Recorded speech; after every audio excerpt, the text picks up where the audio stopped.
Pense em como você trata meu irmão. Ela disse. Meu nome é Roberto.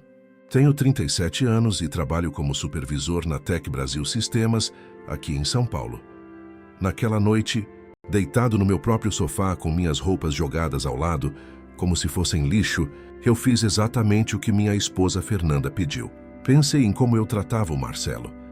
Você está escutando uma emocionante história de amor e vingança. Por gentileza, se inscreva no canal e comente de onde você é. Também deixe o like no vídeo, isso ajuda muito o nosso trabalho. Pensei em como eu vinha pagando a conta de celular dele havia 8 meses. O plano mais caro, porque ele precisava de internet ilimitada para procurar emprego, segundo a Fernanda. Engraçado como aquela internet ilimitada era usada principalmente para assistir streamers até às 4 da manhã. O som vazando pelo piso de madeira até nosso quarto. Como eu comprava mercado para ele toda semana, sem receber um único obrigado. Marcas específicas, porque ele tinha preferências. Refrigerante diet, não zero. Cerveja importada, não nacional. Salgadinhos orgânicos que custavam o triplo dos normais. Como ele deixava a louça na pia por dias esperando que eu lavasse. Não só pratos, mas panelas incrustadas de comida ressecada, copos com restos de leite azedo grudado no fundo, talheres espalhados pelo balcão com molho endurecido. Eu chegava do trabalho às 19 horas, cansado depois de 9 horas gerenciando uma equipe de 15 técnicos, e encontrava a cozinha parecendo zona de guerra.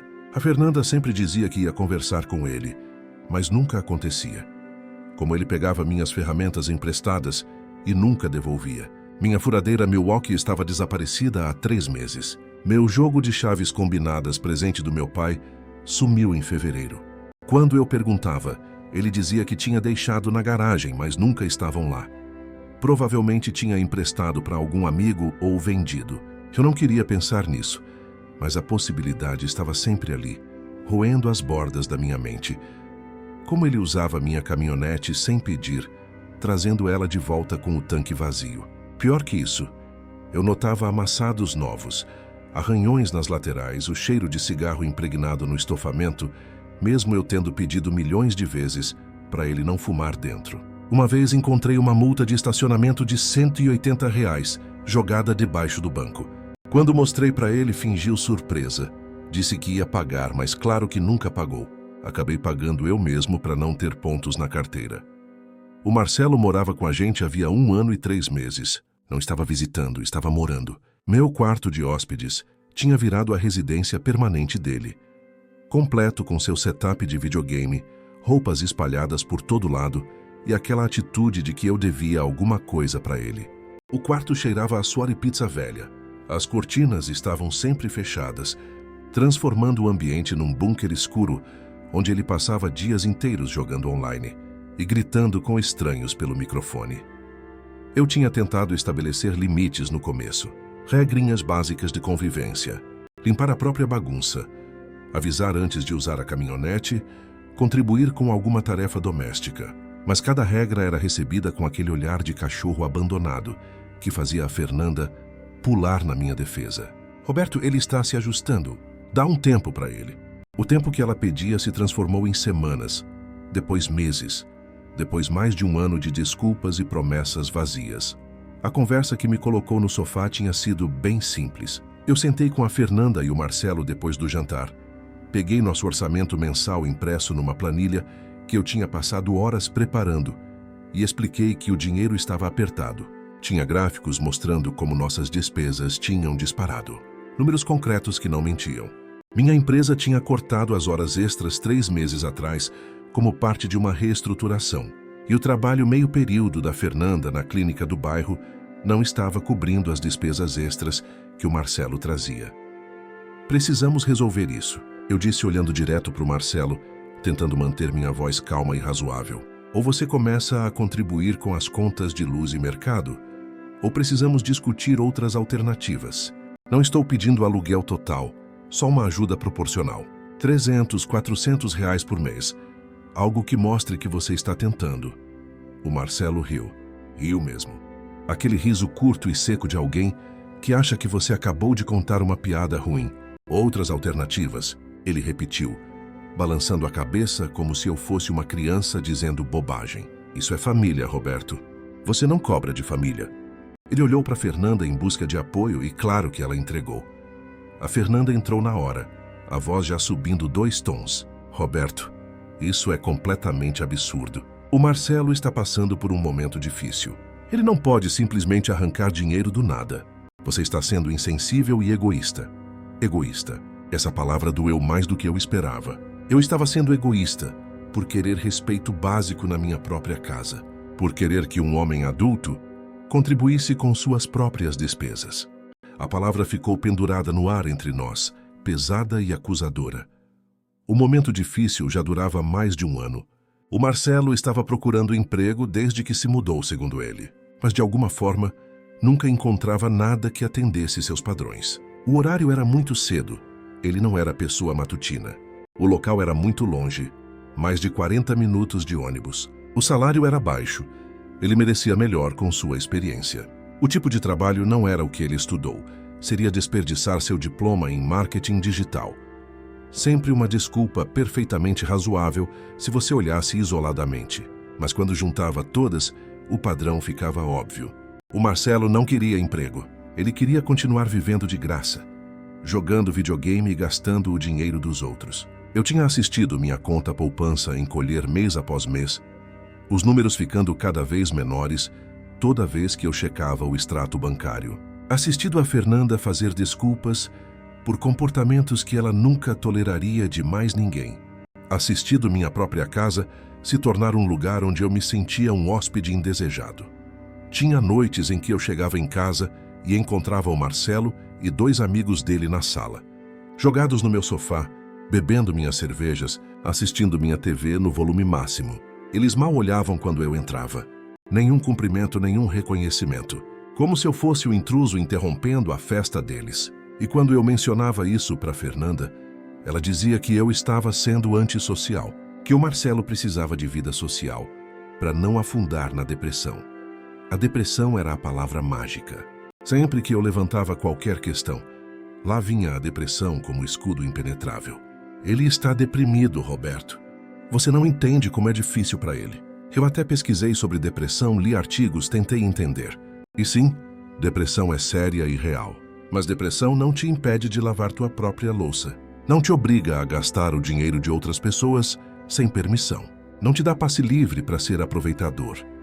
Naquela noite no sofá, encarando o teto com suas manchas de umidade que eu vinha dizendo que ia consertar havia meses, alguma coisa mudou dentro de mim. Não era raiva exatamente, era mais como clareza.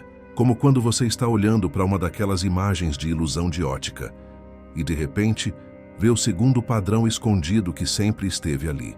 Eu tinha focado tanto em manter a paz, em ser o marido compreensivo, em não causar drama, que tinha esquecido como era ter meus próprios limites respeitados. As palavras da Fernanda ecoavam na minha cabeça em loop infinito. Pense em como você trata meu irmão. Eu tinha tratado ele como família. Tinha dado teto, comida, dinheiro, paciência, ferramentas, carro, privacidade e oportunidades. Tinha tratado ele melhor que ele merecia. E de alguma forma isso me transformava no vilão dessa história. O cara insensível, egoísta, que não entendia o que é família. A casa estava silenciosa, exceto pelo som da televisão do Marcelo no andar de cima. Minha televisão na minha casa paga com meu dinheiro, consumindo minha eletricidade.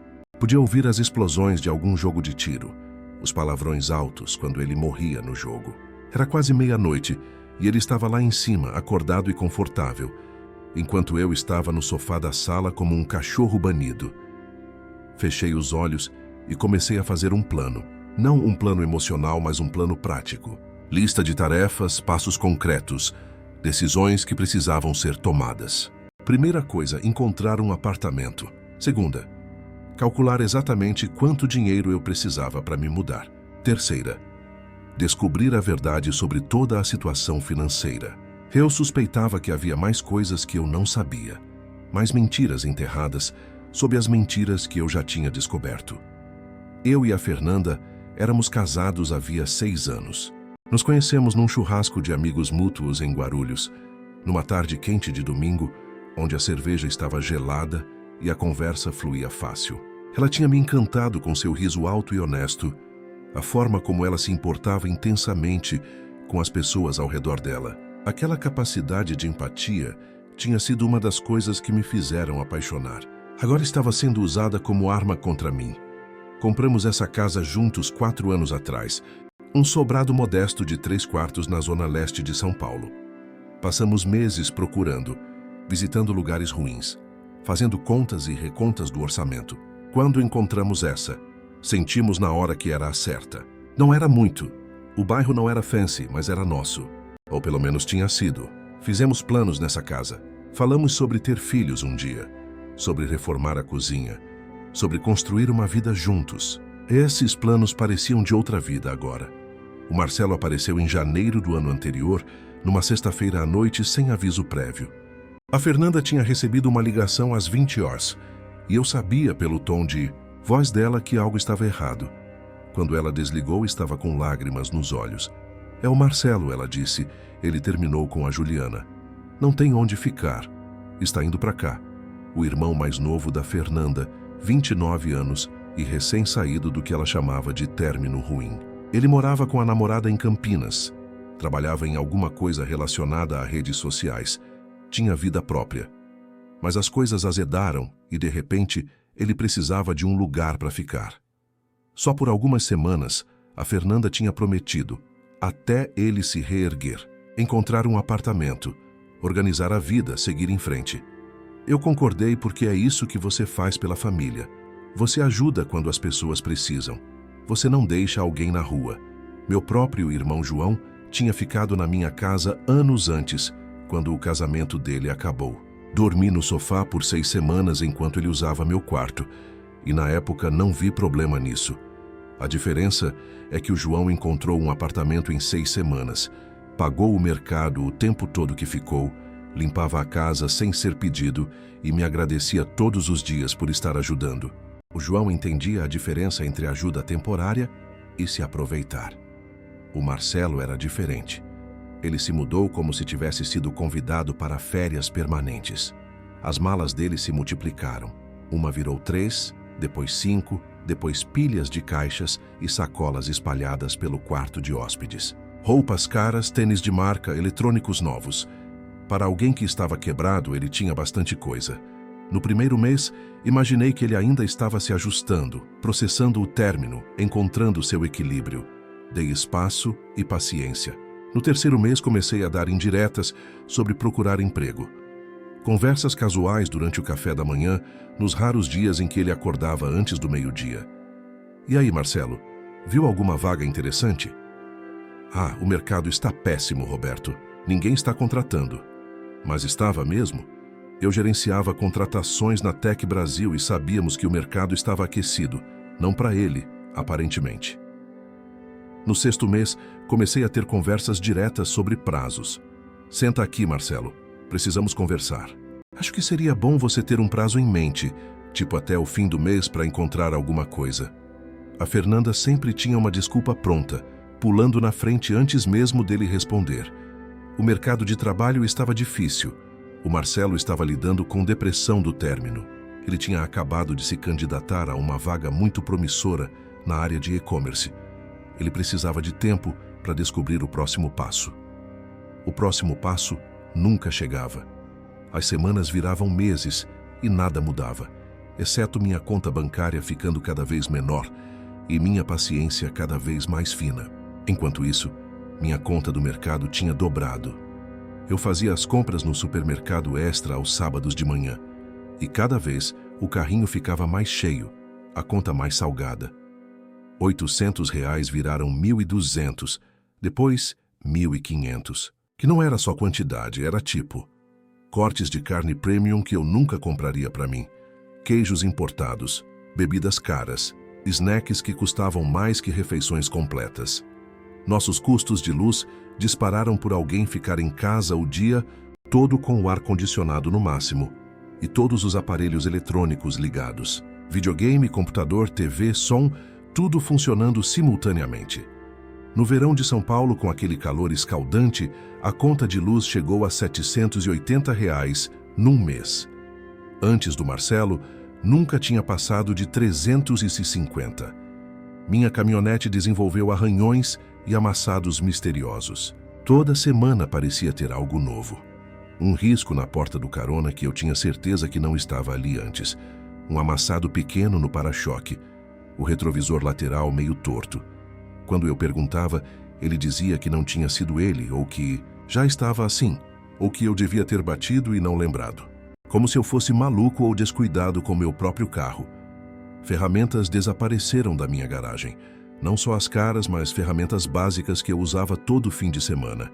Minha serra tico-tico que eu tinha comprado para fazer uns reparos na cerca. Meu nível a laser que tinha custado quase R$300. Meu martelo preferido, aquele com cabo de fibra de vidro que tinha peso perfeito. Sumidos. Quando confrontava o Marcelo, ele dava de ombros. Não sei, mano. Não mexi em nada. Talvez você tenha emprestado para alguém e esquecido. Mas eu não tinha esquecido. Eu nunca esquecia onde estavam minhas ferramentas. Eram quase sagradas para mim. Memórias do meu pai me ensinando a consertar coisas, a não depender de ninguém. Cada ferramenta tinha sua história, seu lugar, que agora estavam desaparecendo uma por uma, enquanto o cunhado fingido fazia cara de paisagem. As conversas do ponto de ruptura começaram 3 meses atrás, pequenas no início. Eu mencionando para Fernanda que talvez o Marcelo pudesse ajudar com a conta de luz.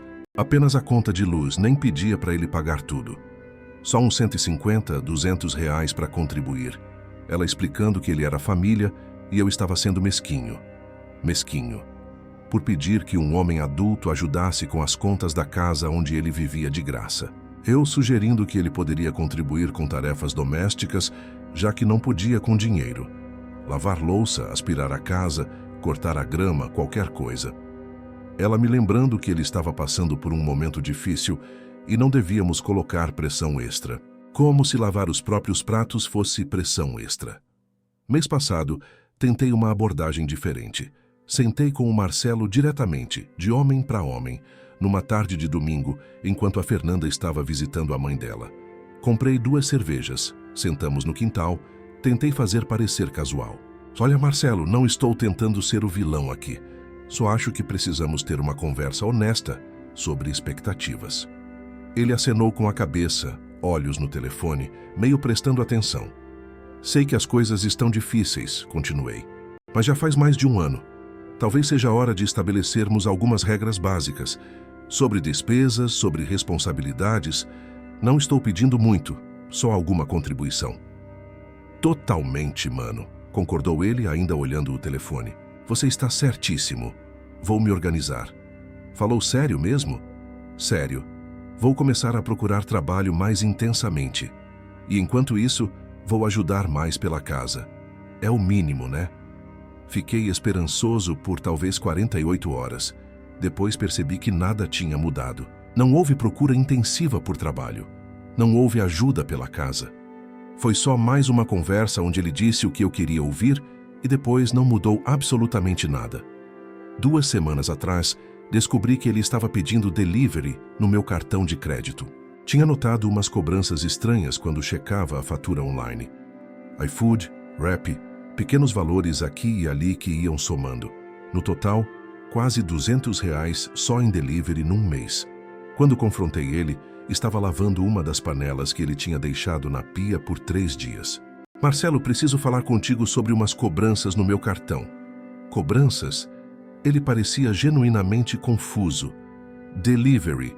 Quase R$200 mês passado. Eram todas tuas? Ah, cara, foi mal. Achei que era o cartão da Fernanda. Ela tinha dito que eu podia pedir comida se precisasse, mas não era o cartão da Fernanda. Era o meu. E ela nunca tinha dito que ele podia usar meu cartão. Quando perguntei para Fernanda sobre isso mais tarde, ela disse que eu estava exagerando com um erro honesto. Ele confundiu os cartões, Roberto. Não foi de propósito. Você quer que ele devolva os R$200 porque ele não tem? Claro que ele não tinha, porque ele não trabalhava, não pagava nada e gastava tudo o que conseguia dos outros. Mas eu era o exagerado por mencionar. Foi aí que comecei a notar outras coisas. Como o tom da Fernanda mudava sempre que eu mencionava o Marcelo. A voz dela ficava defensiva, Antes mesmo de eu terminar a frase, os ombros se tensionavam, o maxilar travava. Era como apertar um botão que ativava um script pré-programado. Defender Marcelo, atacar Roberto. Como ela começou a tratar minhas preocupações como defeitos de caráter. Eu não estava sendo razoável ao pedir limites. Estava sendo controlador. Não estava protegendo nossas finanças. Estava sendo avarento. Não queria meu espaço de volta. Estava sendo egoísta. Cada preocupação legítima era reembalada como falha moral minha. Como ela começou a me fazer sentir culpado por querer respeito básico na minha própria casa. Respeito tinha se tornado um pedido absurdo. Querer ser consultado antes que nosso dinheiro fosse gasto era mesquinhez. Esperar que um homem adulto contribuísse era crueldade. Os sinais de alerta estavam lá havia meses. Eu só estava ocupado demais tentando ser o cara legal para enxergar com clareza. Tentando ser compreensivo, paciente, suportivo. Tentando não ser o tipo de marido que dá ultimatos ou faz cenas. Tentando acreditar que se eu apenas aguentasse mais um pouco, as coisas iriam melhorar naturalmente. Mas não iam melhorar. Nunca iam melhorar. Porque a Fernanda não via problema. Ela via um irmão precisando de ajuda e um marido reclamando. Via a família ficando unida e eu sendo o obstáculo. Ela tinha escolhido o lado dela e não era o meu. A ficha caiu por volta das 3 da manhã, deitado naquele sofá com um cobertor fino que cheirava a mofo e uma almofada que cheirava a colônia do Marcelo. Aquela colônia cara que eu tinha certeza que ele tinha pegado do meu banheiro. Isso não era sobre dinheiro. Não era sobre tarefas ou respeito ou até mesmo sobre o Marcelo sendo aproveitador óbvio. Era sobre o fato de que minha esposa tinha escolhido o irmão dela em vez de mim. E eu estava ocupado demais tentando consertar as coisas para perceber. Ela me colocou no sofá. Na minha própria casa, ela me colocou no sofá como castigo por estabelecer limites razoáveis. E de alguma forma, eu ainda estava aqui, tentando descobrir como fazer isso funcionar. A Fernanda tinha jogado minhas roupas no sofá como se eu fosse um estranho que tinha ficado tempo demais na minha própria casa porque eu pedi para o irmão dela contribuir financeiramente ou fazer outros arranjos. Minhas camisas, minhas calças, minhas meias, tudo jogado em cima da mesa de centro como lixo, esperando para ser descartado. Pensei no último ano e 3 meses. Realmente pensei. Cada conversa, onde a Fernanda tinha descartado minhas preocupações, com um aceno de mão e uma explicação pronta. Cada vez que ela me fez sentir egoísta, por querer meu próprio espaço de volta, por querer sentar na minha sala sem encontrar estranhos bebendo minhas cervejas. Cada momento onde ela tratou o conforto do Marcelo como mais importante que nosso casamento, que minha sanidade, que nosso futuro juntos. O padrão ficou claro, assim que parei de arrumar desculpas. A Fernanda tinha feito sua escolha muito tempo atrás, provavelmente desde o momento que o Marcelo apareceu naquela sexta-feira. Ela só nunca se deu ao trabalho de me contar claramente. Nunca disse, Roberto, meu irmão vem primeiro, mas mostrou isso em cada ação, cada decisão, cada vez que ficou do lado dele contra mim. Sentei no sofá às 3h15 da manhã e olhei em volta da sala. Meus móveis, minha televisão, minha casa. A casa que eu ajudei a comprar, que eu ajudava a pagar, onde eu trabalhava todo fim de semana consertando coisas e mantendo tudo funcionando. Mas, de alguma forma, eu era o que estava dormindo no sofá porque sugeri que um homem adulto de 29 anos deveria pagar seu próprio caminho. A raiva veio devagar, como maré subindo centímetro por centímetro até cobrir tudo. Não o tipo explosivo que te faz bater portas e gritar. O tipo silencioso que queima firme e muda tudo. O tipo que clareia pensamento e mostra a verdade sem filtros. Percebi naquele momento que tinha passado mais de um ano tentando salvar algo que já estava morto. Fui para a cozinha e fiz café às 3h30 da manhã. Minha mãe sempre dizia que café forte ajuda a pensar claro. Sentei na mesa, onde tinha tentado ter aquela conversa razoável sobre o orçamento, apenas horas antes. A mesa onde o Marcelo riu da ideia de contribuir com suas próprias despesas de moradia, como se eu tivesse sugerido que ele doasse um rim. Foi aí que entendi o que precisava acontecer. Cristalino, óbvio, inevitável. Não ia mais brigar sobre isso. Não ia ter outra conversa sobre justiça ou respeito ou limites. Não ia tentar convencer a Fernanda de que os sentimentos do marido dela importavam tanto quanto a conveniência do irmão dela. Não ia implorar para ser tratado como prioridade na minha própria casa. Eu estava fora. A decisão se instalou no meu peito como algo que sempre esteve lá, esperando eu parar de lutar contra e simplesmente perceber. Não estava mais com raiva da Fernanda. Raiva implica que você ainda se importa o suficiente para querer mudança. Não estava mais frustrado com o Marcelo. Frustração implica expectativas não atendidas. Eu simplesmente estava terminado com uma situação que não tinha solução enquanto eu fosse o único tentando resolver. Terminei meu café, forte e amargo, e voltei para o sofá. Mas não tentei dormir. Dormir parecia rendição. Em vez disso, comecei a fazer uma lista mental de tudo o que precisava fazer. Não era uma lista pequena, mas era clara. Primeiro ligaria para o meu chefe amanhã e tiraria um dia de folga. Marcos me devia alguns favores. Eu tinha coberto turnos dele quando o filho ficou doente. Ele entenderia. Depois começaria a procurar um apartamento. Algo pequeno, algo meu. Um lugar onde eu pudesse tomar café na minha própria mesa, sem me sentir um intruso. Onde eu pudesse deixar minhas ferramentas sem elas desaparecerem. Onde eu pudesse assistir TV sem ouvir videogame no andar de cima. Onde cada decisão não precisaria passar pelo filtro de como o Marcelo se sentiria sobre isso. O sol estava nascendo quando finalmente fechei os olhos. Através da janela, podia ver as primeiras luzes cor de laranja pintando o céu cinza de São Paulo. Pássaros começavam a cantar. O mundo continuava girando, indiferente aos dramas pessoais de um supervisor de 37 anos, dormindo no próprio sofá.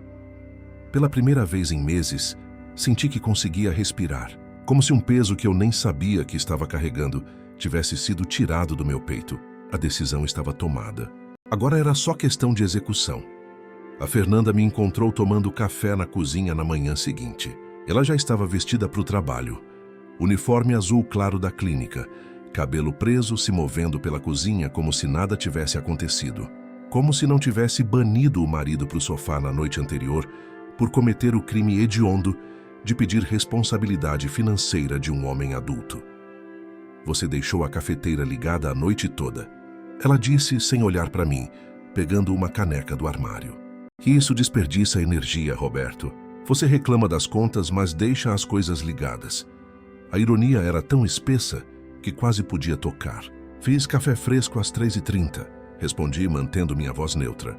Desliguei a antiga antes. Ela pausou, a caneca no ar, finalmente encontrando meus olhos. Havia algo no meu tom que a fez parar.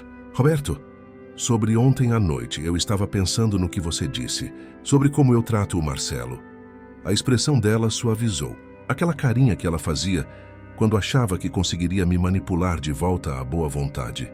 Ela provavelmente achou que eu ia pedir desculpas. Ia recuar, ia ceder como sempre fiz. Bom, porque ele é família e família não, começou ela, usando aquele tom condescendente que tinha começado a usar comigo nos últimos meses. Vou tirar o dia de folga hoje, interrompi. Precisamos ter uma conversa de verdade sobre essa situação. A suavidade desapareceu do rosto dela, como alguém tinha apagado uma luz. Que tipo de conversa? O tipo onde descobrimos se esse casamento ainda funciona para os dois. A Fernanda bateu a caneca de café forte o suficiente para espirrar líquido marrom quente no balcão branco. Alguns respingos acertaram minha camisa. Você está seriamente ameaçando o divórcio porque eu defendi meu irmão? Não estou ameaçando nada, falei, pegando papel toalha para limpar os respingos da minha camisa. Estou tentando entender por que pedir para um homem adulto contribuir com suas próprias despesas de moradia me transforma no vilão dessa casa. Por que defender meu casamento me faz ser egoísta? Por que querer ser ouvido pela minha própria esposa é pedir demais? Porque você sabia que ele estava passando por um momento difícil quando se mudou.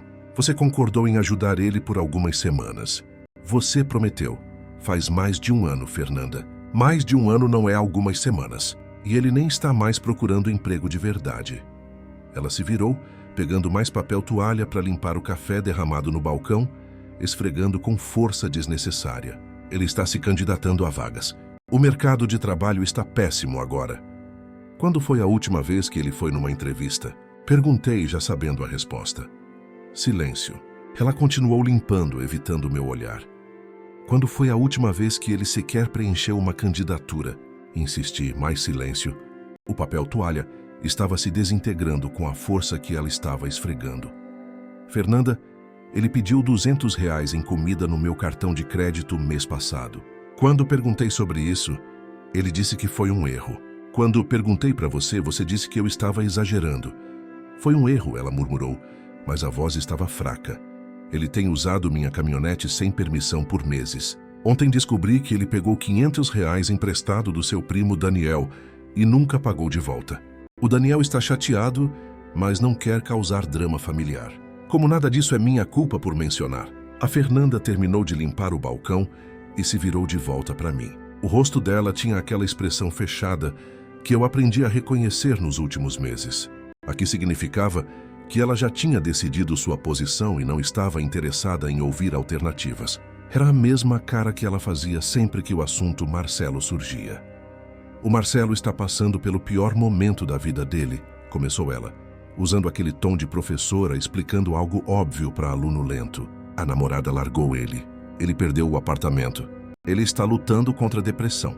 E em vez de apoiar ele como família deveria fazer, você está aqui contando centavos sobre mercado e contas de luz. Não estou contando centavos de ninguém, respondi, sentindo aquela raiva fria voltando. Estou pedindo respeito básico e responsabilidade. Fernanda, olha para a situação honestamente. Ele não está mal. Ele está jogando videogame 12 horas por dia e pedindo delivery no meu cartão de crédito. Ele está usando meu carro sem permissão. Ele está pegando dinheiro emprestado da família e não pagando. Isso não é depressão. Isso é se aproveitar deliberadamente. A voz dela ficou fria, gelada. Então, o que você está dizendo? Que devíamos expulsar ele e colocar ele na rua? É isso que você quer? Jogar meu irmão mais novo na rua? Estou dizendo que devíamos tratar ele como um adulto capaz de cuidar de si mesmo. Dar um prazo razoável. Estabelecer expectativas claras. Exigir responsabilidade. Não estou sugerindo que o coloquemos na rua amanhã. Mas não podemos continuar assim indefinidamente. Você quer que eu escolha entre você e meu irmão? Ela disse, a voz subindo. É isso? Você está me dando um ultimato. As palavras ficaram suspensas no ar entre nós, pesadas e inegáveis. Ela disse como uma acusação, transformando meu pedido razoável em algo feio e manipulador. Mas estava certa de certa forma. Era exatamente isso que eu queria, porque era exatamente nisso que a situação tinha se transformado. Ela já tinha escolhido. Eu só estava pedindo que ela admitisse. Eu disse baixinho, olhando diretamente nos olhos dela. Acho que sim. Porque você já escolheu, Fernanda. Você escolheu toda vez que descartou minhas preocupações. Toda vez que defendeu o comportamento indefensável. Toda vez que me fez sentir culpado por querer respeito na minha própria casa. Você já escolheu.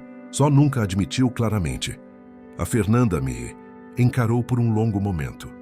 Podia ver emoções passando pelo rosto dela. Raiva, negação, mágoa, mais raiva. Então pegou a bolsa com um movimento brusco e foi para a porta. Vou trabalhar, disse ela, a voz tremendo. Quando eu voltar hoje à noite, espero que você tenha descoberto como ser mais solidário com minha família. Com minha família, Roberto. Aquela que deveria importar para você também. A porta fechou atrás dela, com um clique seco que ecoou pela cozinha vazia.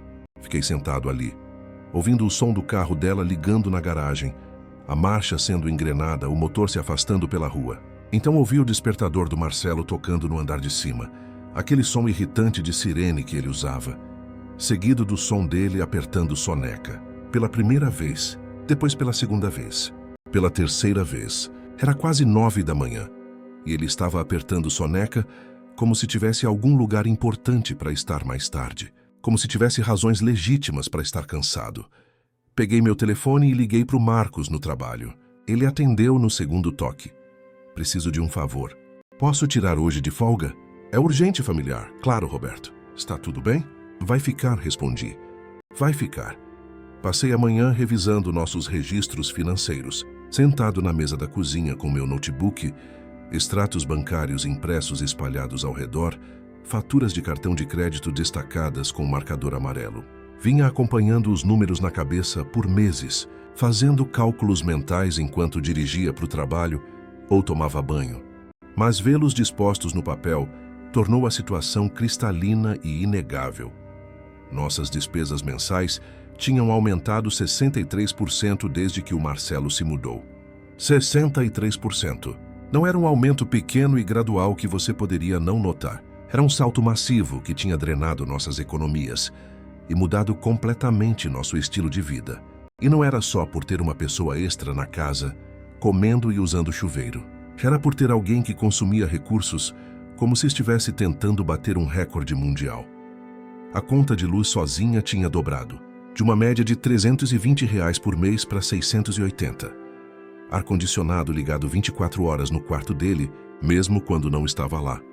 Computador e videogame sempre em modo ligado, nunca desligado completamente.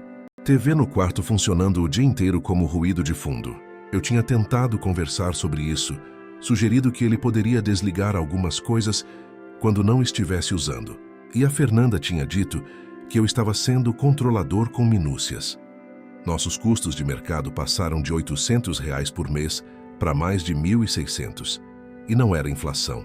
Era o Marcelo comendo como 3 pessoas, pedindo marcas específicas, desperdiçando comida. Eu tinha encontrado um pacote inteiro de presunto fatiado, estragado na geladeira semana passada. R$ 20 jogados fora porque ele abriu, comeu 2 pedaços e esqueceu.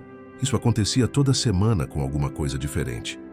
A conta do celular dele que eu pagava era R$ 130 por mês. O plano mais caro, porque ele precisava de dados ilimitados. Vezes 8 meses eram R$ 1.040. Mais de R$ 1.000 em telefone para alguém que supostamente estava quebrado.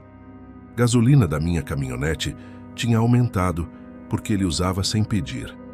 Calculei aproximadamente R$ 200 extras por mês só nisso. Vezes 15 meses, eram R$ 3.000 em gasolina. Somando tudo, o Marcelo tinha custado aproximadamente R$ 18.000 em 15 meses. R$ 18.000. Era quase o valor de um carro usado. Era uma viagem internacional. Era 6 meses de prestações da casa. Mas a verdadeira descoberta veio quando comecei a cavar mais fundo na atividade da nossa conta conjunta. Tinha algo me incomodando, uma sensação de que estava faltando peças do quebra-cabeça. Abri a planilha de extratos e comecei a procurar padrões.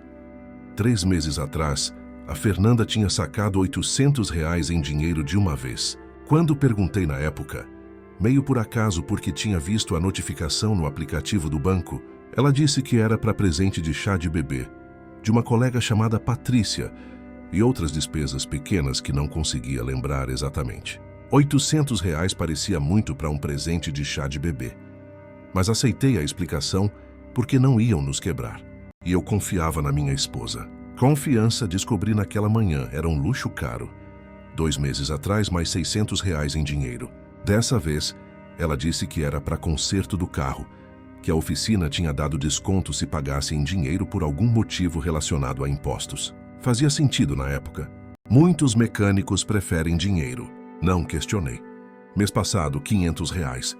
Ela mencionou algo sobre ajudar uma amiga que estava com problemas, mas foi vaga nos detalhes. Quando perguntei qual amiga, ela ficou irritada. Disse que eu não conhecia ela do trabalho. E por que eu estava interrogando ela sobre cada centavo? Deixei para lá porque não queria brigar. Abri o Internet Banking no notebook e voltei mais longe no histórico. Janeiro, fevereiro, março do ano anterior. O padrão estava lá, claro como o dia. Voltando quase até quando o Marcelo se mudou. Saques pequenos a médios aqui e ali. R$ 300, 400, 600, sempre em dinheiro. Sempre com explicações razoáveis quando eu perguntava. Sempre em valores que não disparariam uma grande conversa, ou fariam eu desconfiar de traição. Porque não era traição no sentido tradicional. Era pior, de certa forma. O Marcelo não estava só deixando de contribuir com a casa. A Fernanda estava ativamente dando dinheiro para ele. Nosso dinheiro. Dinheiro que ela estava tirando da nossa conta conjunta e entregando para o irmão sem me contar. Somei todos os saques suspeitos. Chegava a pelo menos R$ 4.500. Talvez mais, se havia outros que não consegui identificar claramente. Recostei na cadeira e encarei a tela do computador, sentindo algo frio se instalando no meu estômago. A traição não era só sobre escolher o Marcelo em vez de mim quando havia conflito. Era sobre mentir para mim ativamente enquanto fazia isso. Era sobre manipulação deliberada e sistemática. Não era erro ou mal-entendido. Era escolha consciente, repetida dezenas de vezes ao longo de mais de um ano. Pensei em todas as conversas que tivemos sobre dinheiro estar apertado. Como eu tinha me oferecido para pegar turnos extras de supervisor nos fins de semana, quando conseguia, ganhando apenas um pouco mais.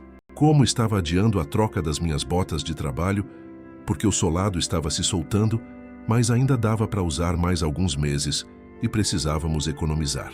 Como me sentia culpado por cada pequena compra, cada cerveja que tomava com os colegas depois do trabalho, cada real que gastava em mim mesmo. Enquanto isso, a Fernanda estava secretamente financiando o estilo de vida do irmão, dando dinheiro que deveria estar indo para nossa poupança, para nossos planos futuros, para possíveis emergências. Dinheiro que era meu tanto quanto dela, mas ela decidia sozinha doar para o Marcelo. Meu telefone tocou, me tirando dos pensamentos. O nome da Fernanda na identificação de chamadas. Deixei tocar 3 vezes antes de atender, tentando controlar a raiva na minha voz. Alô, estava pensando sobre essa manhã, ela disse. A voz estava mais suave, quase doce. Era o tom que ela usava quando queria acalmar uma situação. Acho que nós dois dissemos coisas que não queríamos dizer. Talvez tenhamos exagerado. Dissemos? Repeti. Eu disse exatamente o que queria dizer, Fernanda. Roberto, sei que essa situação não é ideal. Ela suspirou, e eu podia imaginar ela sentada na salinha de descanso da clínica, bebendo aquele café ruim que eles faziam. Mas o Marcelo realmente está sofrendo e ele é família.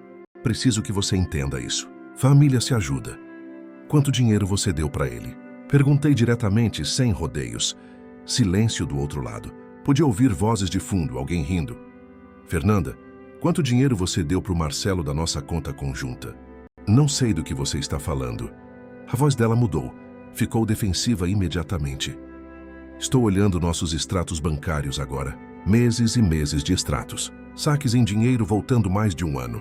Sempre com explicações que não batiam direito quando eu pensava bem. Chá de bebê, conserto de carro, ajudando amigas. Quanto desses saques foi realmente para ele? Mais silêncio. Mais longo dessa vez. Podia ouvir a respiração dela ficando mais rápida. Meu Deus, Fernanda. Quanto? A voz dela era quase um sussurro quando finalmente respondeu. Talvez R$3.000, durante todo o tempo que ele está aqui. Mas, Roberto, você precisa entender. R$3.000, interrompi, sentindo a raiva subindo pela minha garganta. R$3.000 além de toda a comida, luz, água, internet, celular e tudo mais que eu vinha pagando. R$3.000 que você deu para o seu irmão enquanto me dizia que precisávamos apertar o cinto e economizar. Roberto, ele precisava de ajuda. Ajuda de verdade, não só um lugar para ficar. Ele precisava de dinheiro para coisas, para se sentir humano de novo. Então você decidiu ajudar ele com o nosso dinheiro sem me contar, sem me consultar, sem sequer mencionar. Eu sabia que você ia dizer não. A voz dela estava tremendo agora entre raiva e choro. Claro que eu teria dito não, Fernanda, porque somos casados. Isso significa que tomamos decisões financeiras importantes juntos. Você não pode simplesmente pegar milhares de reais da nossa conta conjunta e doar sem me contar. Eu estava tentando ajudar minha família. A voz dela estava subindo também agora. Achei que eu também fosse sua família. Deixei as palavras caírem, pesadas e finais. A linha ficou quieta, exceto pelo som da respiração dela. Podia sentir o peso da verdade entre nós. Ela tinha escolhido. Não era nova escolha que estava fazendo agora. Era a escolha que tinha feito mais de um ano atrás e mantido escondida todo esse tempo. Vou estar em casa por volta das 18 horas, ela disse finalmente. A voz estava controlada agora, fria. Precisamos conversar sobre isso direito. Cara, está bem, respondi. Mas te aviso que não vai ser a conversa que você está esperando. Ela desligou antes que eu pudesse dizer mais alguma coisa. Não esperei até as 18 horas. Não ia ficar sentado na casa esperando por outra rodada de desculpas e manipulação. Não ia dar a ela a oportunidade de me convencer a ficar, de usar lágrimas ou promessas, ou culpa para me fazer recuar. Conhecia minha própria fraqueza quando se tratava da Fernanda. Sabia que se ficasse, se deixasse ela falar por tempo suficiente, poderia me convencer a dar mais uma chance, mais um mês, mais uma conversa, mais uma oportunidade para o Marcelo mudar. Mas não havia mais chances. O banco tinha acabado. Depois que a Fernanda desligou, abri o navegador e procurei apartamentos para alugar na zona norte de São Paulo. Queria algo perto do trabalho, algo que reduzisse meu tempo de deslocamento. Tinha passado tempo demais preso no trânsito, pensando nos problemas em casa. Queria que trabalho e casa fossem separados, distintos. Liguei para 3 apartamentos. O primeiro, um lugar pequeno no Tucuruvi, tinha de um quarto disponível imediatamente. A mulher que atendeu, Dona Sônia, tinha voz gentil e disse que eu podia ver naquela mesma tarde se quisesse. O segundo tinha lista de espera de 2 meses. O terceiro, no Jardim Verde, podia me mostrar algo em 1 hora. Escolhi o terceiro. 1 hora era perfeito. Tempo suficiente para tomar banho, trocar de roupa, parecer minimamente apresentável. Dirigi para o residencial Jardim Verde às 14, minha caminhonete navegando pelo trânsito pesado de São Paulo, numa quarta-feira de tarde. O GPS dizia 35 minutos, mas levou quase 50. Não me importei. Cada minuto no trânsito era minuto longe da casa que não parecia mais minha. O corretor, um cara jovem chamado Felipe, com um terno barato e sorriso praticado, me encontrou na porta do prédio. Era um edifício mais antigo, tijolo aparente, mas bem mantido. Tinha porteiro, câmeras de segurança, elevador funcionando. Subimos para o 4º andar e ele abriu a porta do apartamento 42. Era pequeno, não vou mentir. Um quarto, cozinha americana, banheiro, sala que dava direto na cozinha. Talvez 45 metros quadrados no total, mas tinha piso de madeira clara que brilhava com o sol da tarde. Tinha uma janela grande na sala com vista para o pátio interno, onde podia ver algumas árvores e crianças brincando. Era silencioso. Esse foi o detalhe que mais me atingiu. Silencioso de verdade. Sem televisão alta, sem gritos de videogame, sem som de alguém vivendo acima das próprias posses às minhas custas. Era limpo. As paredes eram brancas e vazias, esperando por alguém fazer dele um lar. A cozinha era pequena, mas tinha fogão e geladeira incluídos. O banheiro tinha box novo, azulejos brancos sem mofo. Era meu se eu quisesse.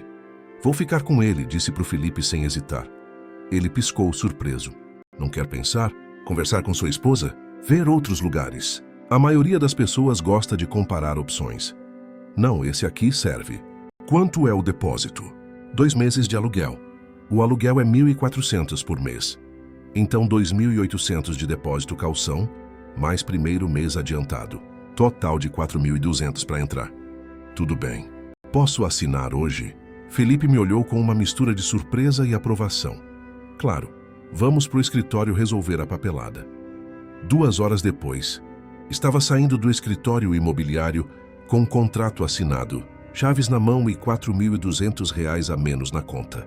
Dinheiro da minha conta pessoal. A conta que a Fernanda não tinha acesso, nunca teve e nunca teria. Aquela que eu vinha colocando uma pequena quantia todo mês desde que nos casamos. Talvez 300 ou 400 reais quando sobrava. Pensando nisso como fundo de emergência. Dinheiro para se o carro quebrasse, se alguém ficasse doente, se acontecesse algo inesperado. Isso se qualificava como emergência. Emergência emocional. Emergência matrimonial. Emergência de sanidade. Às 16 horas estava de volta em casa. A casa que ainda era legalmente minha por mais algumas horas, carregando minha caminhonete. Comecei pelo quarto. Minhas roupas, dobradas cuidadosamente ou jogadas em caixas de papelão que peguei no mercado no caminho. Não tudo, só o essencial. Roupas de trabalho, roupas casuais, roupas de fim de semana. Deixei o terno que só usava em casamentos, porque não ia ter casamento tão cedo. Minhas ferramentas da garagem, essas eram inegociáveis. Cada chave inglesa, cada martelo, cada furadeira que ainda tinha. Coloquei tudo em caixas, organizadas por tipo, do jeito que meu pai tinha me ensinado. Ferramentas são investimento, Roberto. Ele sempre dizia, cuida delas e elas cuidam de você. Meu notebook pessoal. Meus documentos importantes, certidões, passaporte, documentos do carro. Meus livros favoritos da estante da sala. Não muitos, talvez 10 ou 12. Não queria esvaziar a casa, só pegar o que era meu. Alguns móveis que eram meus antes do casamento. Uma cômoda antiga que tinha sido do meu avô. Uma mesinha de cabeceira que eu tinha comprado no começo da faculdade. Uma poltrona de couro surrado que a Fernanda sempre odiou, mas eu adorava. Trabalhei metodicamente, sem pressa, mas sem perder tempo. Como se estivesse completando um projeto no trabalho. Passo a passo. Tarefa por tarefa. Não deixei emoção entrar. Não parei para olhar fotos ou lembrar momentos felizes. Isso só ia tornar tudo mais difícil. O Marcelo desceu por volta das 16h30, cabelo bagunçado, usando uma das minhas camisetas. Uma das minhas camisetas favoritas, na verdade, aquela preta com logo de banda de rock que eu tinha comprado num show anos atrás. Me vendo carregar a cômoda pesada pela sala, ele pausou na escada. Mudando os móveis de lugar, ele perguntou, bocejando. Como se fosse normal eu estar carregando cômoda sozinho numa quarta de tarde. Algo assim, respondi sem olhar para ele. Precisa de ajuda? A oferta era tão absurda, tão completamente fora de personagem, que quase ri. Quase. O Marcelo, que não lavava um prato, não limpava um banheiro, não varria um chão, se oferecendo para ajudar com um trabalho físico pesado. Era como se ele nem percebesse a ironia. Ou percebia e não ligava. Não, obrigado, falei, continuando a carregar a cômoda em direção à porta. Ele deu de ombros, claramente aliviado, e foi para a cozinha. Ouvi a geladeira abrir e fechar. Depois o som característico do micro-ondas ligando. Provavelmente esquentando comida que eu tinha comprado. Em prato que eu tinha lavado. Em casa que eu pagava. Pela última vez, fiz 3 viagens para o apartamento, atravessando São Paulo no trânsito do meio da tarde. Cada viagem levava cerca de 40 minutos ida e volta. Não era eficiente, mas era necessário. Na primeira viagem, levei as roupas e documentos. Na segunda, as ferramentas e livros. Na terceira, os móveis menores que cabiam na caçamba da caminhonete. No apartamento novo, deixava tudo no meio da sala, sem organizar ainda. Tempo para isso depois. Por enquanto, era só questão de mover coisas do ponto A para o ponto B. Na terceira viagem, na volta para o que seria minha última visita à casa, parei numa papelaria na Avenida Aricanduva. Comprei um pacote pequeno de cartões, aqueles simples e brancos sem decoração. Comprei também uma caneta nova, porque não queria usar uma das nossas canetas da casa. Queria que tudo fosse limpo, separado, final. Sentei no estacionamento da papelaria e escrevi. Minha letra, normalmente descuidada, saiu surpreendentemente clara e controlada. Fernanda, cansei de ser tratado como um intruso na minha própria casa. Cansei de ter minhas preocupações descartadas e meus limites ignorados. Cansei de receber mentiras sobre dinheiro, sobre respeito, sobre o que significa ser casado. Você fez sua escolha há muito tempo. Escolheu seu irmão em vez do seu marido. Escolheu mentiras em vez de honestidade. Escolheu conveniência dele em vez da nossa parceria. Agora estou fazendo a minha escolha. Não entre em contato comigo até estar pronta para ter uma conversa honesta sobre o que aconteceu aqui. Uma conversa de verdade, sem desculpas, sem minimizar, sem colocar culpa em mim por estabelecer limites razoáveis. Roberto. Li 3 vezes, verificando se tinha esquecido alguma coisa ou se tinha sido cruel demais. Decidi que estava certo. Não era cruel. Era honesto. Talvez a primeira coisa completamente honesta entre nós em mais de um ano. Coloquei o cartão no envelope. Fechei. Escrevi o nome dela na frente com letra caprichada. De volta à casa pela última vez, deixei o bilhete no balcão da cozinha, apoiado contra a cafeteira, bem onde ela veria quando chegasse. A cafeteira que eu tinha comprado, que eu limpava, que eu tinha usado às 3h30 da manhã para fazer café enquanto decidia meu futuro. Então caminhei pela casa mais uma vez. Não por sentimentalismo, mas para ter certeza de que não tinha esquecido nada importante. Tecnicamente, metade de tudo ali era meu.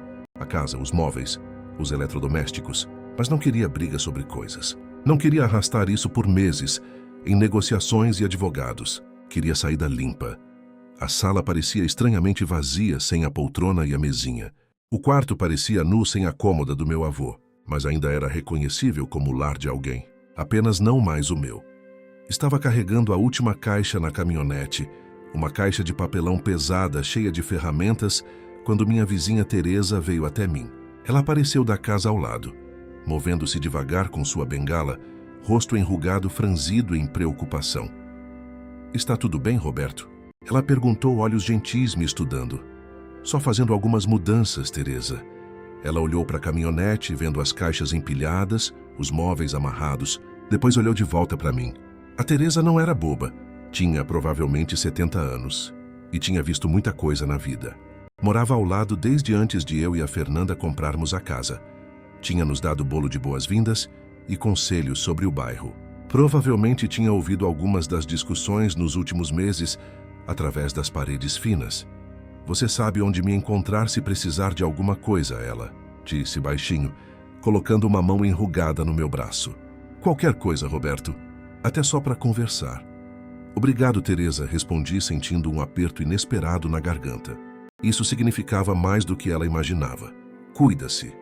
Você também, querido. Você também. Dirigi para o apartamento e descarreguei tudo numa viagem só, fazendo várias subidas e descidas de elevador com caixas pesadas. Um vizinho do terceiro andar, um cara da minha idade com criança pequena no quadril, ofereceu ajuda, mas recusei educadamente. Precisava fazer isso sozinho. Era parte do processo. Não demorou muito para descarregar.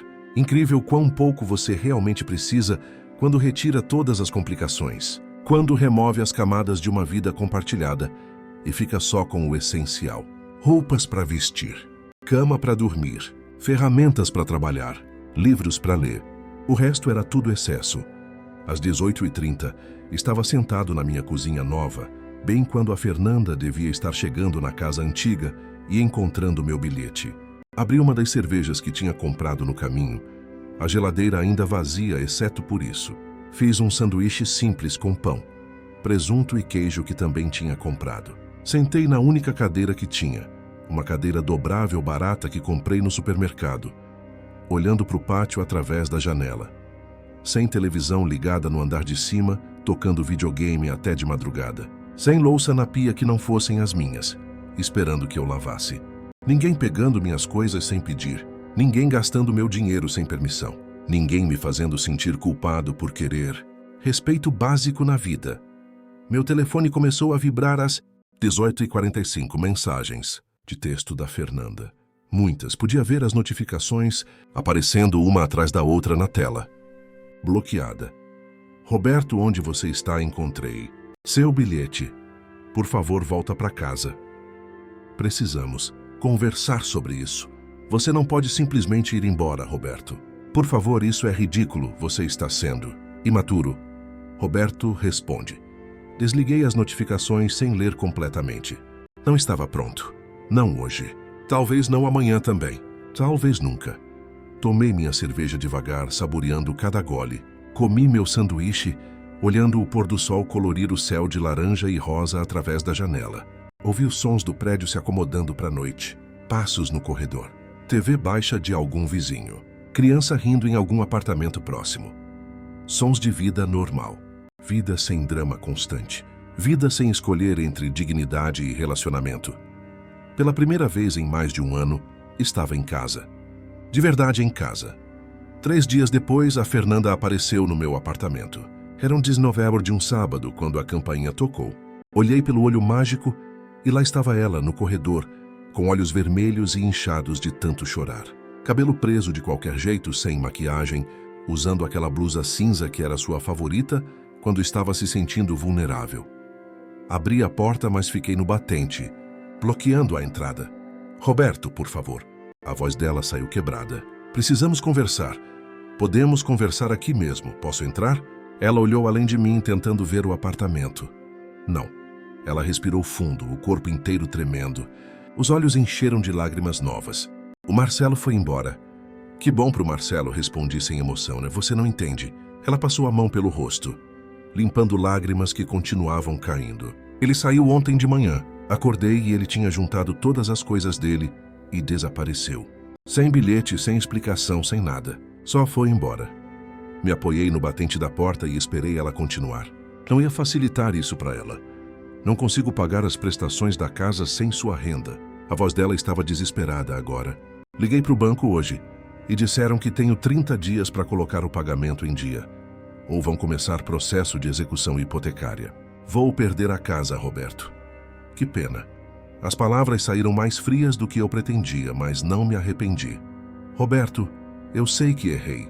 As lágrimas caíam livremente agora, escorrendo pelo queixo. Sei que deveria ter te contado sobre o dinheiro. Sei que deveria ter te ouvido. Mas podemos consertar isso. Podemos ir para terapia de casal. Podemos resolver. Por favor. Quanto dinheiro você deu para ele, Fernanda? O número real desta vez. A voz dela falhou completamente. Cerca de 5 mil reais. No total, 5 mil reais. Não os 3 mil que ela tinha admitido no telefone. 5 mil reais do nosso dinheiro. Entregue em segredo para o irmão, enquanto ela me dizia que precisávamos economizar. Enquanto eu adiava trocar minhas botas furadas. Ele levou tudo quando foi embora. Ela continuou, a voz saindo em soluços. Tudo o que eu tinha dado para ele ao longo desses meses, mais coisas minhas. Esvaziou meu porta-joias. O anel da minha avó que valia uns 3 mil reais. O colar que você me deu no nosso aniversário de 3 anos. Os brincos de ouro que ganhei na formatura. Tudo. E o pior é que ele também limpou minha carteira. Tinha 400 reais em dinheiro lá que desapareceram. A ironia era tão perfeita que era quase poética. O Marcelo finalmente tinha mostrado para Fernanda exatamente quem ele era. O aproveitador, o mentiroso, o ladrão que eu tinha visto desde o começo. Mas só depois que ela destruiu o casamento dela para proteger ele. Sinto muito que isso tenha acontecido com você, falei. E era verdade. Não sentia prazer vendo ela sofrer. Roberto, por favor. Ela deu um passo à frente. As mãos estendidas como se fosse me tocar. Faço qualquer coisa. Vou fazer terapia. Vou pagar de volta cada centavo. Vou mudar. Só volta para casa. Eu preciso de você. Eu estou em casa. Você sabe o que eu quero dizer. Por favor, não me deixe sozinha com isso. Olhei para essa mulher com quem fui casado por 6 anos. Ela estava me pedindo para consertar um problema que ela criou, mentindo para mim. Roubando de mim e escolhendo o irmão em vez do nosso casamento. Ela queria que eu voltasse e a resgatasse das consequências das próprias decisões. Queria que eu esquecesse mais de 1 ano de desrespeito, porque agora estava inconveniente para ela. Não. A palavra saiu firme, final. Como assim não? A voz dela misturou desespero com raiva. Quero dizer não, Fernanda. Não vou voltar. Não vou consertar isso. Você fez suas escolhas quando jogou minhas roupas no sofá por eu pedir para o seu irmão ser responsável. Fez suas escolhas quando mentiu sobre dinheiro por mais de 1 ano. Quando descartou cada preocupação minha, como se eu fosse o problema. E o Marcelo fez a escolha dele quando roubou de você e desapareceu. Agora vivam com as consequências. Mas eu te amo. As palavras saíram num sussurro desesperado. Se você me amasse, não teria me tratado como intruso por mais de 1 ano. Se me amasse, teria sido honesta. Se me amasse, nosso casamento teria sido prioridade. Ela começou a chorar mais forte, o corpo se curvando sob o peso do desespero. Por favor, não faça isso. Por favor, não me deixe assim. Eu aprendi a lição. Eu vejo agora que estava errada. Você vê agora porque as consequências te atingiram, não porque realmente entendeu o que fez. A diferença importa. Roberto, por favor, já saí há 3 dias, Fernanda. Essa conversa devia ter acontecido antes de eu sair. Agora é tarde demais. Fechei a porta devagar, mas com firmeza. Podia ouvir ela do outro lado, soluçando. Depois o som de passos se afastando pelo corredor. Apoiei a testa na porta por um momento, respirando fundo. Não foi fácil, mas foi certo. 6 meses depois, esbarrei no primo da Fernanda, o Daniel, numa loja de materiais de construção em Itaquera. Eu estava comprando pregos e fita isolante para uns reparos no apartamento, quando ouvi alguém me chamar. E aí, Roberto, como você tem passado? Me virei, e lá estava Daniel, mais velho que eu, uns 5 anos, cara sempre simpático. Bem, Daniel, não posso reclamar. E você? Tudo certo. Ele pausou, claramente debatendo internamente se trazia o tópico óbvio. Soube sobre você e a Fernanda. Foi foda, mano. Pra ser sincero, nunca entendi por que ela aguentou a pasmaceira do Marcelo por tanto tempo. Cara era um aproveitador profissional. Daniel balançou a cabeça, a expressão ficando mais séria. Teve notícia dele ultimamente? Não, nenhuma. Por quê? Cara, foi loucura. Descobrimos um monte de merda depois que ele sumiu. Ele estava pegando dinheiro emprestado de metade da família e nunca pagando ninguém de volta. Minha esposa me contou que ele devia R$ 800 para a irmã dela de 2 anos atrás. A tia Margarete emprestou 1.200 para ele. O primo Fábio mais 600. Todo mundo achou que era só com eles, então ninguém comentava. Quando a história toda veio à tona, somou mais de R$ 7.000 só da família. R$ 7.000 roubados da família. Mais os 5.000 da Fernanda. Mais os 18.000 que ele me custou em despesas. O Marcelo tinha saído dessa situação com pelo menos R$ 30.000, além das joias roubadas. O quadro continuava ficando mais claro mesmo meses depois. O Marcelo não era apenas aproveitador. Era vigarista profissional. E como a Fernanda está? Perguntei tentando soar casual. Daniel fez uma careta. Perdeu a casa mês passado. Não conseguiu pagar as prestações sozinha. Agora está alugando um quarto da amiga Júlia lá no Jabaquara. Trabalha em 2 empregos só para conseguir pagar aquilo. De manhã na clínica, de noite como atendente num posto de gasolina. Senti uma pontada de algo. Não era satisfação exatamente, mas também não era pena. Era mais como confirmação de que eu tinha feito a escolha certa. Ela pergunta sobre você às vezes, Daniel continuou. Pergunta se alguém teve notícia sua como você está. Estou bem, respondi honestamente. Tenho meu próprio lugar. Peguei uns trabalhos extras nos fins de semana, consertando computadores, economizando dinheiro de novo. A vida está boa. Estava boa. Melhor do que tinha sido em anos. Aprendi a cozinhar para mim de novo, redescobrindo que gostava de experimentar receitas. Fiz amizade com meus vizinhos, especialmente com seu Antônio do apartamento ao lado, que também tinha passado por divórcio complicado. Começamos a assistir jogos de futebol juntos aos domingos. Comecei a fazer caminhadas à noite pelo bairro, sem me perguntar que crise estaria me esperando quando voltasse.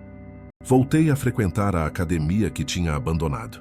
Perdi os 8 quilos que tinha ganhado durante todo aquele estresse. Reconstruí minha conta poupança, devagar, mas seguro. Cada mês via os números subindo, em vez de descer. Era libertador. Bom te ver bem, cara, Daniel disse, batendo no meu ombro. De verdade, você merece. Valeu, Daniel. Você também se cuida.